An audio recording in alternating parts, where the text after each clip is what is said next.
So, this is our final counseling session with my patient, Miss Julie Mansfield. So, we're just going to be going over this form and some dietary modifications that I've notated for her, just to kind of develop like an ideal diet as far as cariogenic foods and karyostatic foods, just to find a healthy balance. So the first block that we're going to go over is limiting or avoiding the consumption of sugar-containing foods or drinks. So with Miss Mansfield's diet, I noticed that she could potentially lower the consumption of pop or soda, but she is doing a good job of drinking these with other cariogenic foods. So it's not like you were sipping on them throughout the day. You were having them with other foods. And so that really did decrease your acid exposure. So that was actually pretty good. And we can cover a little more of that later on because we do have 10 of these blocks to go through. Okay. So, and then going over foods with hidden sugars or fermentable carbohydrates. So these foods are really common, and there were some in your diet, and that's very common. So like the blueberry muffins that I noticed that excuse me, typically those have a lot of hidden sugars, especially the ones that are pre-packaged and aren't made at home. Granola bars or granola that has added sugar. Nature Valley, which was the brand that I think you had said that you ate. Yeah, typically, yeah, I know, it's really good. But typically those do have a lot of added sugars, so maybe just switching to an alternate brand that perhaps doesn't have as many. Okay.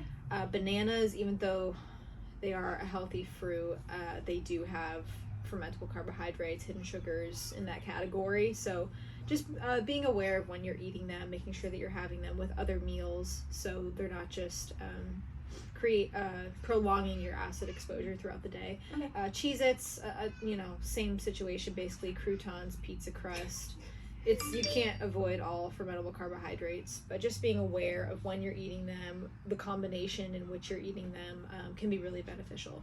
So what is the most significant single change you feel you can make in your diet to reduce like the plaque that's in your teeth and the decay producing potential, do you think?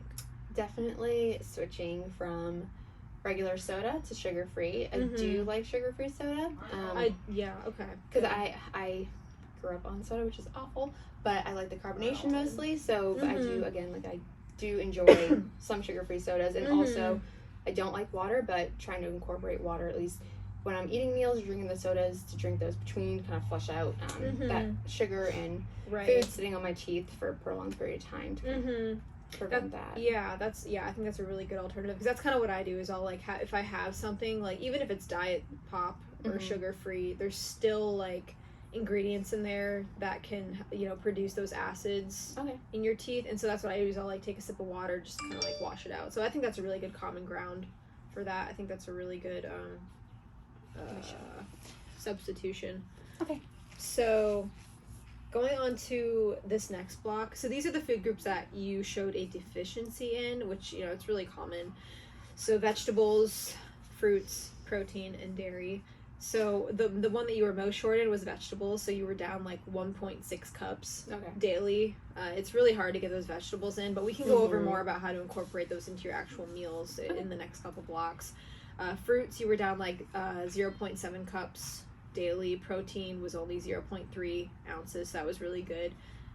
Dairy was 1.2 cups short daily, but there are a lot of, especially nowadays, a lot of people are switching to more dairy alternative products. So I'm not going to go into as much detail on that one, because you can get calcium from other sources.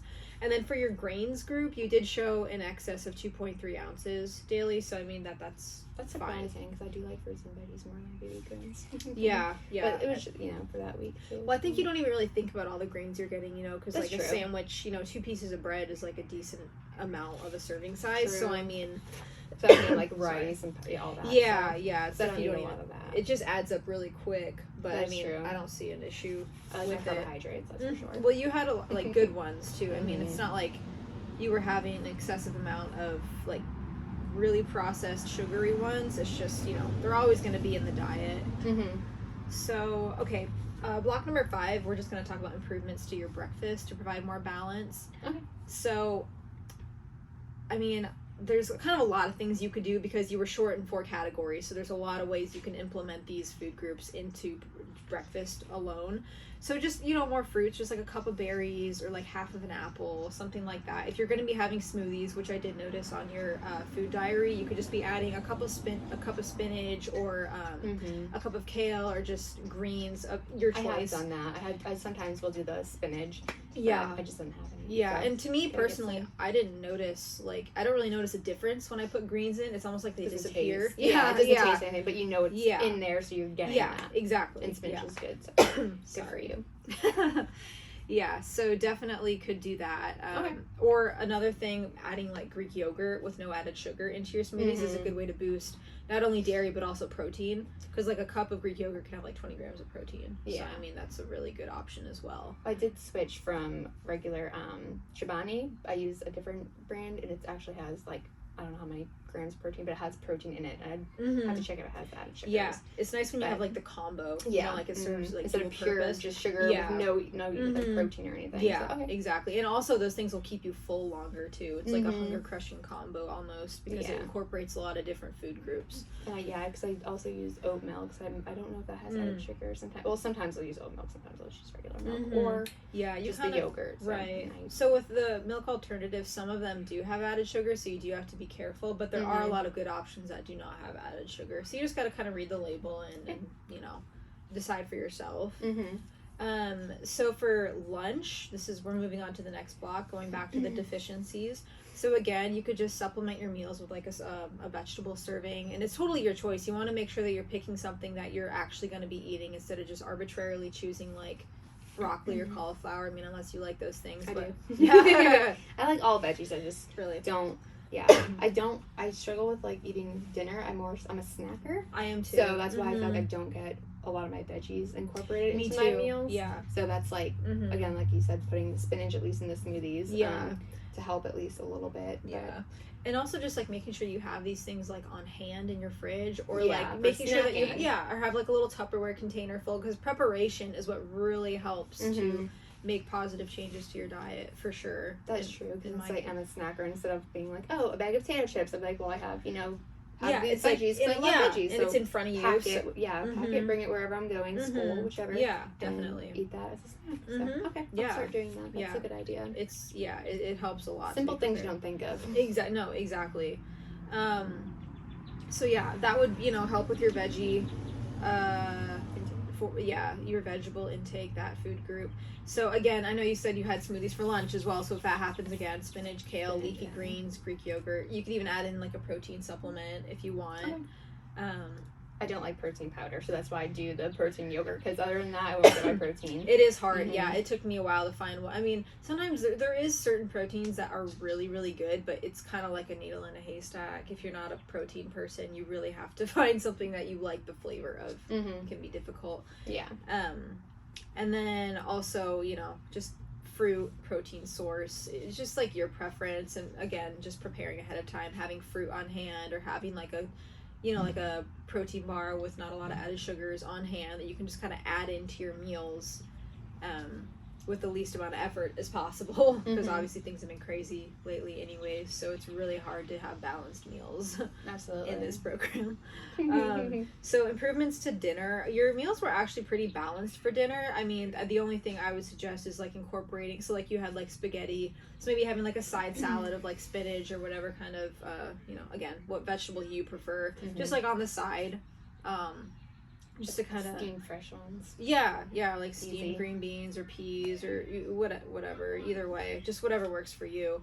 And then another thing was maybe trying to replace some of the soda or pop with maybe like a low-fat milk or low-sugar milk alternative, just like, or maybe not milk at all. I don't like drinking milk. Yeah, I know, I'm sorry, that's a me thing. Yeah, it is. Okay. Maybe milk and like smoothies or cereal. Yeah, like not for dinner. No. Okay, well then whatever. Some low water. Okay, let's say like a low-sugar soda then. Just or I do sugar-free. I don't do like diet or anything. I do sugar-free. If I am gonna do the non-sugar soda, it is going to be the sugar-free. Yeah, because that taste is more like there's the only actual, a few I like, but I do sometimes alternate the Well, that's what this is about, like finding a common ground and decide, instead of just like totally overhauling your diet, just like, you know, small changes to implement. Sometimes you do need, I love that, I don't know, I just need a sugary drink sometimes. I know, I do too, I know what you mean.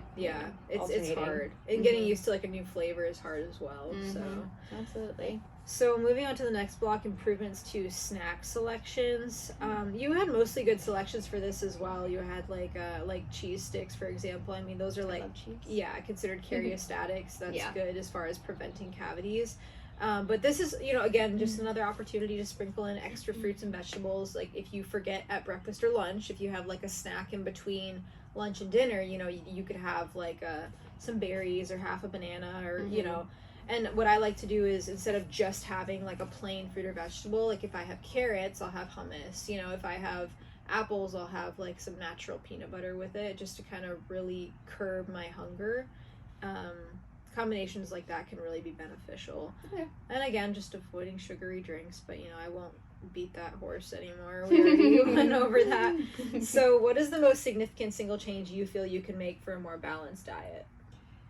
I mean, like I already mentioned, the sodas definitely, you know, alternating to sugar-free. And then what we talked about, just since I don't eat dinner every single night, sometimes I do, again, I'm a snacker, so just implementing the fruits, the veggies, you know, if I'm going to snack on anything, not have a full meal for dinner, just snack on veggies or put the spinach in my smoothies, even veggies for lunch too, so just doing that type of change, because I'm not picky, like I love all that stuff, I just don't think of it, you know? Having it in your fridge, because sometimes having it right in front of you too, it does. So produce is hard, so that's another thing, is making sure that you're getting something that maybe that's why spinach might not be the best option for you, for example, or myself, because it goes bad in like a few days, so maybe something that lasts a while, like carrots, for example.